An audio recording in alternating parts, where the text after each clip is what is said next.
नमस्ते। आज इस वीडियो में मैं आपके साथ डिस्कस करूंगी राहु के बारे में। राहु की महादशा के बारे में लोग बहुत सारी बातें करते हैं, लेकिन कोई भी ये नहीं बता पाता है कि राहु की महादशा जो होती है, आपका राहु किस भाव में बैठा है, उस पे भी डिपेंड करती है। ठीक है?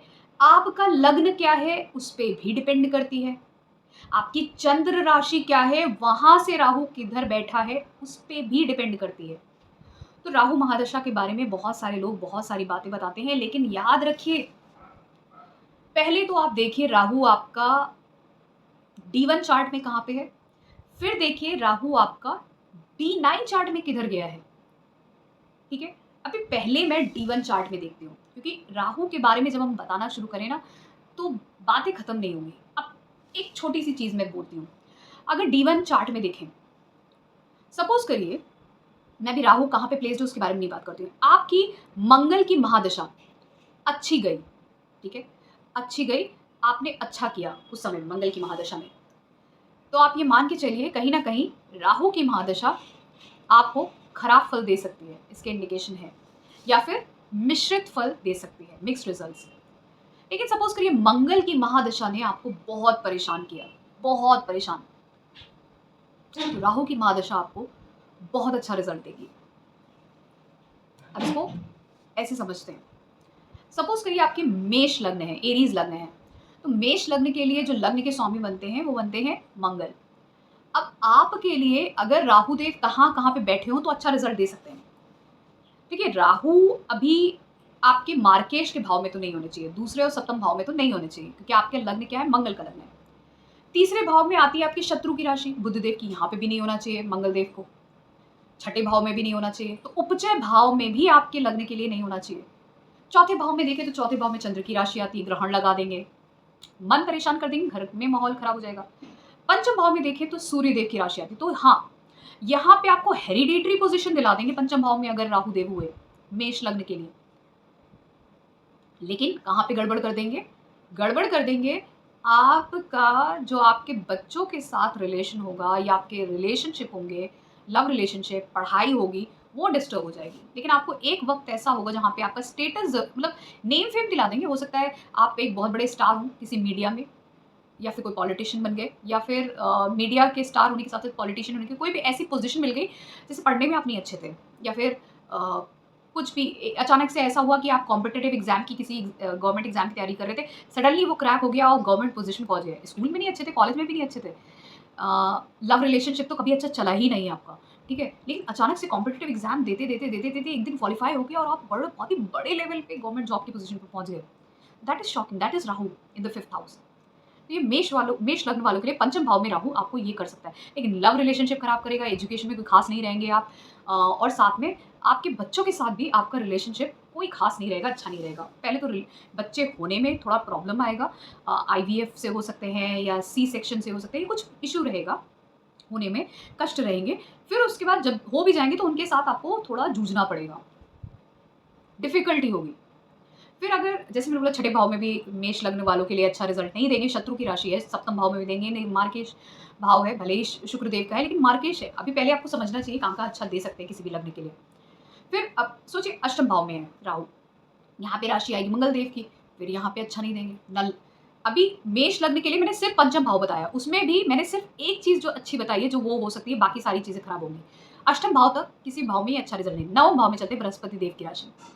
अब बृहस्पति देव की इस राशि में नवम भाव में ये अच्छा रिजल्ट दे सकते हैं। क्या दे सकते हैं, पिता से अलग कर देंगे, पिता से आपका मन मुटाव रहेगा, पितृदोष बना देंगे, पिता से अलग कर देंगे, गुरुओं के साथ बनेगी नहीं, आप हमेशा से रिबेलियस नेचर के रहेंगे, लेकिन आपको फॉरेन कंट्रीज पहुंचा देंगे, दूसरे कल्चर, रिलीजन, एथनिसिटी के लोगों के साथ मित्रता होने के साथ आपको वहां पे बहुत कुछ अच्छा दे सकते हैं, लेकिन बाकी सारी चीजें आपकी खराब कर देंगे।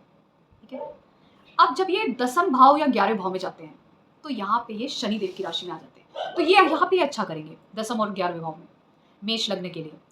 और 12वें भाव में जब जाएंगे तो आती बृहस्पति देव की राशि, फिर वहां पे भी ये सिर्फ आपको फॉरेन कंट्री के लिए ही सही रहेंगे, बाकी सारी चीजें आपकी खराब हो जाएंगी। एक्सपेंडिचर हमेशा रहेगा, बीमारी हमेशा रहेंगी आपकी, लोगों से हमेशा लड़ाई झगड़ा रहेगा, लेकिन फॉरेन कंट्री पहुंचा देंगे 12वें भाव में रहते हुए। घर से एकदम दूर किसी जगह पे, चाहे आप अकेले ही रहें वहां पे, अकेले जीवन व्यतीत करें। लेकिन वहाँ पे आपको सब कुछ मिल जाएगा, लेकिन घर में रहेंगे तो आप परेशान रहेंगे। लड़ाई, झगड़ा, मनमुटाव, मन डिस्टर्ब, हर चीज़ खराब रहेगी, बीमारी तक रहेगी आपको। लेकिन फॉरेन कंट्री लेके जा सकते हैं, अकेला करके दूसरी जगह अच्छा कर दें वहाँ पे आपके साथ, वो सब कर सकते हैं। लेकिन राहु देव वैसे नहीं। तो ये इस लग्न के लिए है। अब दूसरा लग्न की बात कर लेते हैं, वृषभ। ऐसे करके मैं और भी लग्नों के बारे में बात करूँगी एक-एक, ताकि आपको समझ में आए राहु देव कैसा प्रभाव देते हैं। अब वृषभ लग्न की बात करते हैं। वृषभ लग्न के जो स्वामी बनते हैं वो होते हैं शुक्रदेव। शुक्रदेव हैं गुरु राहु के। तो क्योंकि वो राहु के गुरु हैं, तो इस लग्न के लिए राहु बहुत अच्छा रिज़ल्ट देते हैं। अब क्योंकि लग्न का स्वामी ही उनका गुरु है, तो इसलिए रिज़ल्ट तो वो हर जगह जहाँ पे भी जाएँगे वो अच्छा ही देंगे। चाहे कहीं पे वो रिज़ल्ट एवरेज दे रहे हैं, कहीं पे गुड दे रहे हैं, कहीं पे वेरी गुड, कहीं पे एक्सीलेंट, या फिर कहीं पे एवरेज से थोड़ा कम, लेकिन देंगे अच्छा रिज़ल्ट, थोड़ा बहुत। क्योंकि लग्न के जो स्वामी हैं, वो उनके गुरु हैं। तो गुरु को वो कभी नाराज़ नहीं करेंगे, ठीक है? राक्षसों और देवताओं में यही डिफ़रेंस है। राक्षस अपने गुरु की एक-एक बात मानते थे। देवता थोड़ा-सा रिबेल कर जाते थे कभी-कभार, नहीं मानते थे, लेकिन राक्षस ज़्यादा अच्छे से फ़ॉलो करते थे। तो अब यहाँ पे राहु देव लग्न में होंगे, तो आपको बहुत अट्रैक्टिव बनाएँगे। शुक्रदेव की राशि है। धन अट्रैक्ट होगा, लोग आपसे अट्रैक्ट होंगे, आपकी पर्सनैलिटी ही इतनी अट्रैक्टिव बना देंगे। तो लग्न में होगा राहु, तो महादशा आपकी अच्छी जाएगी। शुक्र का प्लेसमेंट भी देख लीजिए। भले ही शत्रु आपके बहुत बन जाएँगे, शत्रु भी बना देंगे, बीमारी भी दे देंगे, लेकिन आपको आपसे वेल्थ बहुत आएगी आपके पास, नेम फेम आएगा और आप बहुत ही ब्यूटीफुल होगे। राहु आपके दूसरे भाव में चले जाएँगे। यहाँ पे आती है बुधदेव की राशि, अथाह धन देंगे आपको, अथाह धन दे देंगे यहाँ पे। परिवार में आप हो सकता है लोगों से लड़ाई झगड़ा करते हो, कटु वचन बोलते हो, लेकिन आपको धन बहुत दे देंगे। फैमिली बिज़नेस आपकी वजह से, आपके नाम की वजह से चला देंगे, धन बहुत दे देंगे। इनहेरिटेंस मिलने के भी योग बन जाते हैं यहाँ पे। तीसरे भाव में जाएँगे, तो यहाँ पे आती है चंद्रदेव की राशि। भले ही आपका आपके भाइयों के साथ, आपके छोटे भाई-बहनों के साथ, नेबर्स के साथ बहुत मनमुटाव हो, जिसकी वजह से आपको आपके मन को हमेशा आपका मन हमेशा डिस्टर्ब्ड रहे उसकी वजह से, या फिर आपकी माता को बीमारियाँ रहें। लेकिन आपको कोई ऐसा बना सकते हैं, जहाँ पे आप अपने बलबूते पे एक बहुत बड़े बिज़नेसमैन बन सकते हैं, इंडस्ट्रियलिस्ट बन सकते हैं, कोई केमिकल या फूड प्रोडक्ट के व्यापारी बन सकते हैं बहुत बड़े, ठीक है? फिर जब चौथे भाव में राहु होंगे, वृषभ लग्न के, जहाँ पे सूर्यदेव की राशि आती है, ठीक है? ये बेनिफिक है। तो अब यहाँ पे रहेंगे, भले ही माता के साथ कष्ट, जिस घर में रहते हैं, जहाँ पे पैदा हुए, वहाँ पे रहने में आपको कष्ट, लेकिन घर से दूर ले जाएँगे, डिफरेंट फॉरेन कल्चर में, एनवायरनमेंट में, वहाँ पे आपको बड़ी-बड़ी प्रॉपर्टी बनवा देंगे आपके लिए। और सूर्य की राशि है, तो आपका नेम फेम बढ़ जाएगा, भले ही आगे आप थोड़े इगोइस्टिक हो जाए, पिता के साथ मनमुटाव हो जाए, माता के साथ, घरवालों के साथ, लेकिन आपको दिला देंगे, प्रॉपर्टी भी बनवा देंगे और फॉरेन कंट्री तक लेके चले जाएँगे, घर से बहुत दूर। लेकिन पहले जीवन में कष्ट दे देंगे वो, इसी घर में जिस घर में आप पैदा हुए हुए, ठीक है? और माता को भी देंगे, फादर के साथ भी, घर में भी, इस तरीके से। फिर 5th हाउस में अगर राहु देव हैं, तो यहाँ पे भी महादशा आपको नेम फेम दिला देगी। मीडिया में रिकॉग्निशन, मास मीडिया में नेम फेम, गवर्नमेंट पोजीशन। बच्चों के साथ थोड़ा-सा रिलेशनशिप डिस्टर्ब, एजुकेशन में डिस्टर्बेंस रहेगी, लेकिन टेक्निकल एजुकेशन करवा सकते हैं आपकी, ठीक है? टेक्निकल कामों में आपको बहुत अच्छा करेंगे, बच्चे भी आपके उसमें। और साथ में आपका नेम फेम, जैसे मैंने बोला मीडिया में, मास मीडिया में, राइटिंग स्किल्स में, यहाँ पे अगर महादशा होती है इनकी, तो ये आपको बहुत बड़े-बड़े राजा तक के पदों पे बैठा सकते हैं। राजा वाली पदवी, भले ही मैं एक यूट्यूबर है, जो सबसे बड़ा यूट्यूबर है हमारे इंडिया का, उसके पंचम भाव में राहु है। बस इतना ही होना काफ़ी है, इतना ही होना काफ़ी है उसका। फिर छठे भाव में राहु है, तो यहाँ पे शुक्रदेव की राशि है, उपजे भाव में राहु, बहुत अच्छा, धन, अथाह धन, बड़े-बड़े इंडस्ट्रियलिस्ट, बिज़नेसमैन बन सकते हैं यहाँ पे। आपके शत्रु बहुत बनेंगे, लेकिन शत्रु भी आपसे डरेंगे। लोन, आप अगर आपके अंदर गलत आदतें नहीं आती हैं, इस राहु की वजह से अगर आपके अंदर गलत व्यसन नहीं होते, क्योंकि ये है वो भाव जहाँ पे षड रिपुज आते हैं, तो काम, क्रोध, लोभ, मोह, मद, मात्सर्य, इनमें से अगर कोई नहीं आते, ना आप दारू पीते हैं, ड्रिंकिंग, स्मोकिंग, गैम्बलिंग, इनमें से कुछ नहीं करते हैं, कोई गलत काम नहीं करते हैं, तो ये आपको बड़ा इंडस्ट्रियलिस्ट बिजनेसमैन, शत्रुओं के ऊपर, मतलब अपने कॉम्पिटिशन के ऊपर विजय प्राप्त कराते हैं। बड़े बड़े बिजनेसमैन, इंडस्ट्रीज के चार्ट्स देखेंगे तो उपचय भाव में ही ग्रह मिलेंगे आपको। उपचय भाव के ही ग्रह सबसे स्ट्रॉन्ग है उनके चार्ट में, या तो राहु केतु है, या फिर उनमें ग्रह हैं जो बहुत स्ट्रॉन्ग है, या उन उन भावों के ग्रह बहुत स्ट्रॉन्ग है, राजयोग बना रहे हैं। सप्तम भाव में हुए, तो यहाँ पे मंगल देव की राशि आती है, भले ही आपका किसी आपके जो स्पाउस के साथ जो है आपका थोड़ा स्पाउस थोड़ा-सा वियर्ड हो सकता है, एसेंट्रिक हो सकता है। आपने जैसा सोचा वैसा ना हो, या तो उसके घर का एनवायरनमेंट या फिर वो कल्चरली डिफरेंट हो या उसके घर का कल्चर अलग हो या आपकी सोच से विपरीत हो या थोड़ा अग्रेसिव हो, है ना? लेकिन इसी स्पाउस की वजह से आपको फॉरेन ट्रैवल्स हो सकते हैं जीवन में, ठीक है? लड़ाई झगड़ा रहेगा, लेकिन यहाँ पे महादशा भी हुई ना, तो आपको फॉरेन लेके जा सकती है। अब राहु अष्टम भाव में हो, बृहस्पति देव की राशि में, ये भी मार्केश है। तो यहाँ पे भी आपको साइंटिफिक बनाएँगे। साइंटिफिक फील्ड्स में आप टीचर हो सकते हैं, प्रोफेसर हो सकते हैं आर&डीज़ में, या ऑकल्ट साइंस के बहुत बड़े धार्मिक चीज़ों के, वैदिक एस्ट्रोलॉजी के बहुत बड़े ज्ञाता हो सकते हैं, उसमें लोगों को पढ़ा सकते हैं, ज्ञान दे सकते हैं। Astrology, scientific subject, science technology के फील्ड्स के सब्जेक्ट से साइंटिस्ट हो सकते हैं या उसको पढ़ा सकते हैं। लेकिन ये आपको आपको परिवार से दूर कर देंगे और कहीं न कहीं आपका धन एक्यूमुलेशन, वेल्थ के एक्यूमुलेशन में प्रॉब्लम करेंगे। लेकिन आपको उन सब चीज़ों में बहुत निपुण बना देंगे, साइंटिस्ट बना देंगे, जो अपनी ही दुनिया में है, एसेंट्रिक वर्ल्ड में। और अ, उस जो जो जिस लेवल का वो साइंटिस्ट बनाएँगे ना, उसको उसके ज्ञान को लोग उससे वो ज्ञान लोग सीखने आएँगे, ऐसा बनाएँगे आप, ठीक है? तो आप एक डिटेक्टिव भी बहुत अच्छे हो सकते हो, राहु जब यहाँ पे होगा, बहुत अच्छे डिटेक्टिव हो सकते हो। फिर राहु अगर आपके नवम भाव में हो, वृषभ वालों के लिए, तो यहाँ पे भी राहु, शनि देव की राशि आती है, तो राहु यहाँ पे भी बहुत अच्छा करते हैं मकर राशि में, नवम भाव में। फॉरेन कंट्रीज़ लेके जाएँगे आपको। फॉरेन कंट्रीज़, फॉरेन में मास्टर्स, पीएचडी, हायर एजुकेशन करना या प्रोफ़ेसर बन जाना या कोई डिफरेंट कल्चर, रिलिजन, एथनिसिटी का गुरु मिलना, आपका दूसरे कल्चर, रिलिजन में इंटरेस्ट होना, ये पितृ दोष देता है, पिता के साथ मनमुटाव देता है, लेकिन आपको बाहर दूसरे रिलिजन, दूसरे कल्चर के लोगों के साथ आपको बहुत कुछ लाभ मिलेगा। 36 की उम्र के बाद, 36 की एज के बाद आप फॉरेन ट्रैवल करोगे। दसम भाव में होगा, तो ये राजयोग है बहुत बड़ा। ये पहले आपको घर परिवार में कष्ट देता है, मन को कष्ट देता है, माता से कष्ट देता है। लेकिन ये दसम भाव का राहु जैसे ही 36 के होंगे, वो आपको स्टेटस आपका बढ़ाने लगेगा, आपको स्टेटस राइज़ देगा, फॉरेन कंट्रीज़ लेके जा सकता है। आपके multiple source of income generate कर सकता है, क्योंकि यहाँ से इसकी जो दृष्टियाँ हैं वो एक उपचय भाव, छठे भाव पे जो धन का भाव उसको भी बोलते हैं, और दूसरे भाव पे जो धन का, तो धन बहुत बढ़ने लग जाता है अचानक से आपका। स्टेटस बढ़ने लग जाता है, पैसा बढ़ने लग जाता है। फॉरेन कंट्रीज़ लेके जा सकते हैं। टेक्निकल फ़ील्ड्स में बहुत अच्छा करियर देंगे, टेक्निकल फ़ील्ड्स में, जो क्योंकि कुंभ राशि आती है, कुंभ राशि साइंटिफिक है, तो ऐसे लोग बहुत ही साइंटिफिक होते हैं नेचर के। मैजिशियंस होते हैं, साइंटिफिक होते हैं, हीलिंग पावर्स होती हैं, बड़े-बड़े डॉक्टर्स, साइंटिस्ट, टेक्नीशियंस, जो सोशल लोगों की सोशल लाइफ़ को इम्प्रूव करते हैं, जो समाज को इम्प्रूव करते हैं, ऐसे लोग। साइंटिस्ट भी तो समाज को इम्प्रूव करते हैं। बड़े-बड़े रिसर्चर्स जो समाज को इम्प्रूव करते हैं, जो भी वो रिसर्च करें उससे समाज इम्प्रूव होता है। ठीक है? तो उसके लिए काम करते हैं ये लोग। इनका नेम फेम बहुत होता है। वेल्थ बहुत होती है, नेम फेम बहुत होता है। और यहाँ पे जो नक्षत्र आते हैं उनकी बात कभी बाद में करेंगे। अभी बात करते हैं कि कैसे महादशा प्रभाव देती हैं।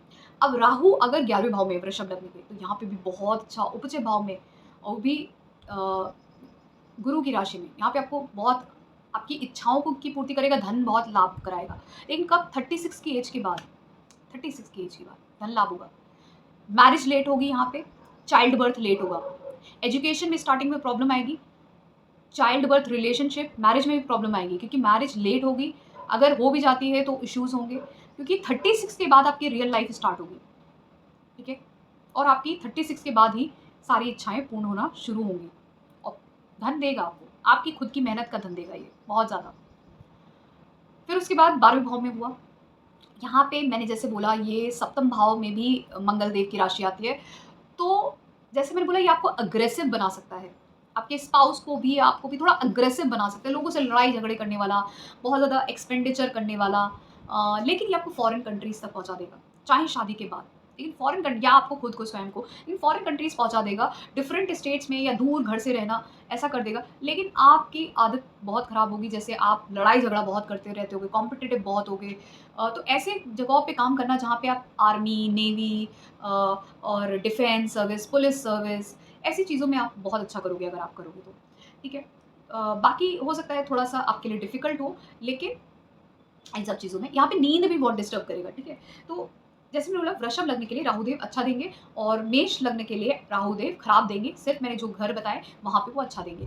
तो ये था मेरे 2 लग्नों का एनालिसिस कि राहुदेव इन दोनों में से किस लग्न के लिए कितना अच्छा परिणाम देंगे और क्यों देंगे। और अगर आप 30 के ऊपर हो और 60 के नीचे हो, 30 अबव हो एज में एंड 60 बिलो हो, तभी इन इस एज गैप के बीच में जब आपकी राहु की महादशा आती है तो वही अच्छी होती है।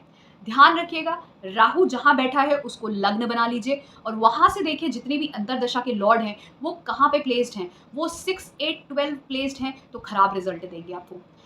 3 में प्लेस्ड हैं तो हार्ड वर्क करवाएंगे। 3 में प्लेस्ड है मतलब राहु सपोज करिए आपके पंचम भाव में प्लेस्ड है, उसको लग्न बना दीजिए। अब वहाँ से देखिए आपकी अंतरदशा के लॉर्ड किधर प्लेस्ड है, वहाँ से अगर छठे भाव में, 6th हाउस में, खराब रिजल्ट देंगे।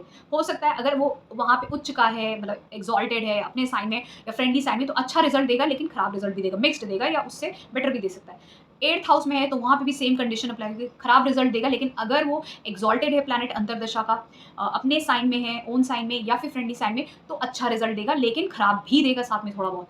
12th हाउस में खराब रिजल्ट देगा, लेकिन अगर वो जो अंतरदशा का लॉर्ड है वो अपने साइन में है, एक्सॉल्टेड साइन में है या फ्रेंडली साइन में है, तो वो रिजल्ट अच्छा देगा, लेकिन थोड़ा खराब भी देगा साथ में। ठीक है, ऐसे ही थर्ड राहु जहाँ पे प्लेस्ड है वहाँ से अंतरदशा का लॉर्ड 3 प्लेसेस अब है, थर्ड हाउस में है, तो वहाँ पे आपसे हार्डवर्क करवाएगा, शॉर्ट डिस्टेंस ट्रैवल होंगे, ये सब होगा। तो ऐसे आपको देखना होता है राहु जैसे महादशा से अंतरदशा कैसे लॉर्ड प्लेस्ड है और किस तरीके का रिजल्ट देगा, और लग्न क्या है आपका, मून साइन क्या है, कैसा रिजल्ट देते हैं आपके लिए, और आपकी एज क्या है। राहु हमेशा 30 से 60 के बीच में होते हैं तो ही रिजल्ट अच्छा देता है, वरना नहीं देता है। अल्टीमेटली बहुत सारे केसेस में ये आपको मिक्स्ड रिजल्ट देगा या बहुत बुरा रिजल्ट देगा, क्योंकि वो एनर्जी आपकी नहीं होती है। अगर आप स्पिरिचुअल नहीं हो तो आप राहु की एनर्जी को कभी हैंडल नहीं कर सकते, क्योंकि राहु एक मटीरियलिस्टिक प्लैनेट है। अगर आप स्पिरिचुअल नहीं हो तो उसकी एनर्जी को नहीं झेल पाओगे, क्योंकि वो बहुत सारे ऐसे ग्लूमी वर्ल्ड आपको दिखाएगा जहाँ पे आपको लगेगा ये आपके लिए बहुत अच्छा है, बट वो अच्छा नहीं है, क्योंकि आप डिसीजन नहीं ले पाओगे वेदर वो सही है या नहीं। उसके लिए बृहस्पति को अच्छा होना जरूरी है, मतलब राहु के ऊपर बृहस्पति की दृष्टि नहीं आनी चाहिए आपके चार्ट में। ठीक है, ये कोई एस्ट्रोलॉजी नहीं बताता है। वो लोग कहेंगे कि राहु जुपिटर अगर हो, जुपिटर की दृष्टि राहु पे हो, अरे भैया जब जुपिटर की दृष्टि राहु पे पड़ रही है तो राहु की भी पड़ रही होगी, फिर तो ऐसा नहीं है। जुपिटर कहीं से भी राहु की दृष्टि जुपिटर को इफेक्ट नहीं करनी होनी चाहिए।